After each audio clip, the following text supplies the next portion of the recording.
जय हिंद दोस्तों, स्वागत है आपका आपके अपने YouTube channel GK with Chunna पर। मैं राकेश कुमार राय उर्फ चुन्ना आपके लिए लेकर आया हूं जेटेट पेपर 2 के लिए बाल विकास से पूछे जाने वाले प्रश्नों को। आप यहां देख सकते हैं जेटेट यानी Jharkhand social studies level class 6 to 8 teacher eligibility test practice set है ये, जो आपकी परीक्षा के लिए बहुत ही इंपॉर्टेंट होने वाली है। तो चलिए हम लोग देखते हैं। पहला सवाल है कि संवेग व्यक्ति की उत्तेजित दशा है, यह कथन निम्नांकित में से किसका है? संवेग व्यक्ति की उत्तेजित दशा है, यह कथन निम्नांकित में से किसका है? तो यह कथन है आपका वुडवर्थ का। वुडवर्थ ने कहा था कि संवेग जो है व्यक्ति की उत्तेजित दशा है। ठीक है, क्या कहा था? संवेग व्यक्ति की उत्तेजित दशा है। चलिए आगे देखते हैं। अगला है शैक्षिक विकास में मूल्यांकन का क्या अर्थ है? शैक्षिक विकास में मूल्यांकन का क्या अर्थ है? तो देखिए, शैक्षिक विकास में मूल्यांकन का अर्थ होता है ज्ञान क्षमता का मूल्यांकन। ज्ञान क्षमता का मूल्यांकन कि बच्चों के अंदर कितना ज्ञान आया है उसका मूल्यांकन करना। ठीक है, आगे है पूर्वाग्रही किशोर या किशोरी अपनी डैश के प्रति कठोर होंगे। किसके प्रति कठोर होता है पूर्वाग्रही किशोर और किशोरी? तो समस्या के प्रति वे लोग कठोर होंगे। ठीक है, आगे है संज्ञानात्मक विकास के 4 चरणों संवेदी पेशीय, पूर्व संक्रियात्मक, स्थूल संक्रियात्मक और औपचारिक संक्रियात्मक की पहचान की गई है। पहला ऑप्शन स्टर्ट द्वारा, हिलगॉर्ड द्वारा, हर्लाके द्वारा या पियाजे द्वारा? तो आंसर होगा पियाजे द्वारा। संज्ञानात्मक विकास का सिद्धांत जीन पियाजे ने दिया है। ठीक है, और इसने 4 चरण संज्ञानात्मक विकास में खोजा है। कौन कौन? संवेदी पेशीय, पूर्व संक्रियात्मक, स्थूल संक्रियात्मक और औपचारिक संक्रियात्मक। ठीक है, आगे चलिए। आगे कौन से गुण अच्छे मानसिक स्वास्थ्य के नहीं हैं? कौन से गुण अच्छे मानसिक स्वास्थ्य के नहीं हैं? तो बहुत विनीत और स्वयं में सीमित। ठीक है, आगे अधिगम क्षमता निम्नलिखित में से किससे प्रभावित नहीं होती है? वातावरण, आनुवंशिकता, आगे देखते हैं प्रशिक्षण, शिक्षण या राष्ट्रीयता? तो देखिए, राष्ट्रीयता से अधिगम क्षमता प्रभावित नहीं होती है। ठीक है, आगे किस अधिगम मनोवैज्ञानिक ने बाल अधिगम विकास में पुरस्कार को महत्व नहीं दिया है?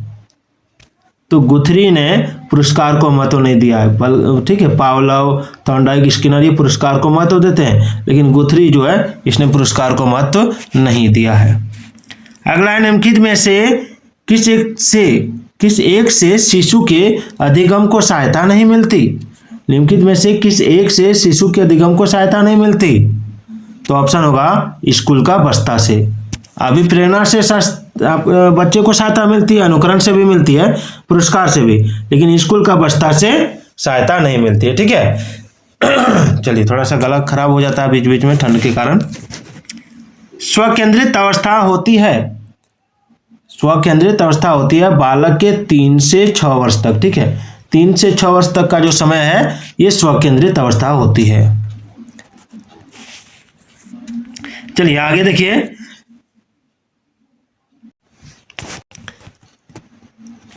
अगला है माँ बाप के साये से बाहर निकल अपने साथी बालकों की संगत को पसंद करना संबंधित है किससे? तो पूर्व किशोर अवस्था में। पूर्व किशोर अवस्था में माँ बाप के साया से बच्चा निकलता है और अपने साथी और बालकों की संगत को पसंद करता है। ठीक है,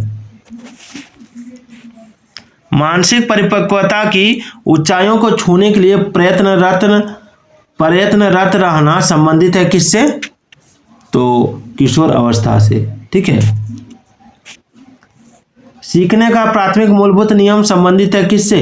परिणाम की अपेक्षा से, अभ्यास कार्य से,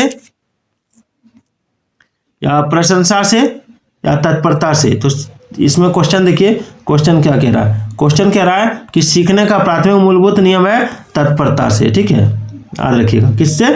तत्परता से। चलिए आगे, सीखने की प्रक्रिया को प्रभावित करने वाले कारक कौन से हैं? तो प्रशंसा भी एवं निंदा, अनुकरण, प्रतियोगिता, ये तीनों जो है सीखने की प्रक्रिया को प्रभावित करने वाले कारक है। ठीक है, यानी ऑप्शन 4 हो जाएगा ये सभी। आगे बालकों के सीखने में प्रेरणा को किस रूप में उपयोगी माना जाता है? तो देखिए, पुरस्कार एवं दंड, बालक की व्यक्तिगतता का आदर, प्रशंसा एवं भर्त्सना, अनुपरोक्त सभी हो जाएगा। ठीक है, चलिए, कक्षा में विद्यार्थियों को अधिगम के लिए प्रेरित करने हेतु, ठीक है, कक्षा में विद्यार्थियों को अधिगम के लिए प्रेरित करने हेतु किस युक्ति का अनुप्रयोग आप नहीं करते हैं? तो आंसर होगा उनकी अत्यधिक प्रशंसा करना। ठीक है, बच्चे को अधिगम के लिए प्रेरित करना, उन्हें उनकी अत्यधिक प्रशंसा नहीं करनी चाहिए। ठीक है, आगे बुद्धि एवं सृजनात्मकता में किस प्रकार का सहसंबंध पाया गया है? तो ऑप्शन 2 हो जाएगा धनात्मक सहसंबंध। ठीक है, कक्षा में अनुशासन बनाए रखने के लिए सर्वाधिक प्रभावशाली उपाय क्या है? तो शिक्षण को रोचक एवं व्यवहारिक बनाना। आगे है, शिशुआवस्था में बच्चों के क्रियाकलाप डैश होते हैं, कैसे होते हैं? तो मूल प्रवृत्त्यात्मक होते हैं। ठीक है, चलिए आगे बढ़ते हैं। जिन विद्यालयों में समेकित शिक्षा दी जाती है उसके शिक्षकों को किस क्षेत्र विशेष में प्रशिक्षित करना चाहिए? तो हो जाएगा विशेष आवश्यकता वाले बच्चों की पहचान और शिक्षण। आगे चलिए, निम्नलिखित में से किस समूह के बच्चों को समायोजन की समस्या होती है? तो आंसर होगा कुशाग्र बुद्धि के बच्चे को। चलिए, किसी शिक्षक को यदि यह लगता है कि उसका एक विद्यार्थी जो पहले विषय वस्तु को भली प्रकार सीख रहा था उसमें स्थिरता आ गई है, तो शिक्षक को इसे क्या करना चाहिए? तो शिक्षक को सीखने की प्रक्रिया की स्वाभाविक स्थिति मानना चाहिए। ठीक है, चलिए, अपनी कक्षा के एक विद्यार्थी की प्रवृत्ति को यदि शिक्षक बदलना चाहता है तो उसे क्या करना चाहिए? तो उसके समूह के सभी सदस्य की प्रवृत्ति बदलनी होगी। आगे, विकास का वही संबंध परिपक्वता से है जो उद्दीपन का डैश से, किससे है? तो प्रतिक्रिया से। ठीक है, चलिए, पियाजे मुख्यतः डैश के क्षेत्र में योगदान के लिए जाने जाते हैं, तो इसका आंसर होगा ज्ञानात्मक विकास के क्षेत्र में। चलिए आगे बढ़ते हैं। जब कभी दो या अधिक व्यक्ति एक साथ मिलते हैं और एक दूसरे को प्रभावित करते हैं तो वे एक सामाजिक समूह का निर्माण करते हैं। यह कथन किसका है? तो यह कथन सत्य है। ठीक है, जब कभी दो या अधिक व्यक्ति एक साथ मिलते हैं और एक दूसरे को प्रभावित करते हैं तो वे एक सामाजिक समूह का निर्माण करते हैं, यह कथन सत्य है। आगे चलिए, शिक्षण प्रक्रिया में निम्नलिखित में से किसका भली प्रकार ध्यान रखना चाहिए?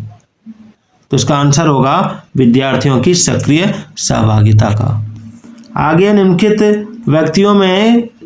व्यक्तियों से कौन अपने बच्चे या बच्चों की आंतरिक प्रेरणा दे रहा है? निम्नलिखित व्यक्तियों से कौन अपने बच्चे या बच्चों की आंतरिक प्रेरणा दे रहा है? इसका आंसर क्या होगा? तो देखिए, इसका जो आंसर हो जाएगा विज्ञान विषयों में सर्वोच्च अंक पाने पर राकेश कुमार अपने पुत्र की प्रशंसा करते हैं, ये इसका आंसर हो जाएगा।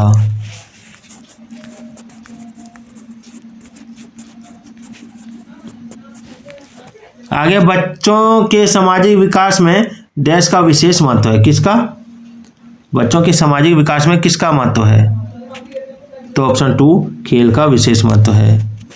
आगे देखिए, भाटिया बैटरी का प्रयोग निम्न में से किसके परीक्षण हेतु किया जाता है? तो बुद्धि के परीक्षण हेतु। कोहलबर्ग का विकास सिद्धांत निम्न में से किससे संबंधित है? तो नैतिक विकास से। वीडियो कैसी लगी एक बार कमेंट जरूर कर दीजिएगा।